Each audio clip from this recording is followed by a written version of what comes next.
বন্ধুরা, এখানে আমি এক বাটি, ছোটো বাটির এক বাটি সাবু নিয়েছি। সাবুটা আমি একটু ধুয়ে নেব।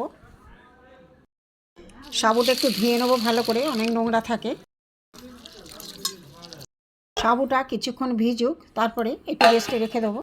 বন্ধুরা, সাবুটা দেখুন সুন্দর ভিজে গেছে। এবার আমি এটাকে ভালো করে চটকে নেব। এখানে আমি জল বসিয়ে দিয়েছি। এখানে এক বাটির কম আমি গুঁড়ো দুধ দিয়ে দেবো। একটু গুলে দেবো। এখানে কয়েকটা এলাচ আমি দিয়ে দেবো সেন্টের জন্য।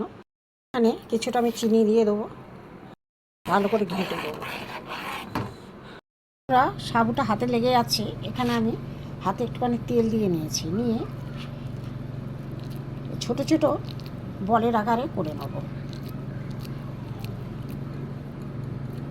দেখুন, এরকম বলের আকারে করে নেব। বলগুলো হয়ে গেছে, সাবুর বল। বন্ধুরা, এখানে আমার দুধ ফুটে গেছে। সাবুর বলগুলো আমি দিয়ে দেবো। এইভাবে সব কটা দিয়ে দেবো। এবার এটা ফুটুক, তারপরে দেখাচ্ছি। বন্ধুরা, আমার দেখুন হয়ে গেছে, একটুও ভাঙেনি, খুব সুন্দর হয়েছে। দেখুন, সাবুর রসগোল্লা। এই যে একটা জায়গায় তুলে নেব। দেখুন হয়ে গেছে আমার।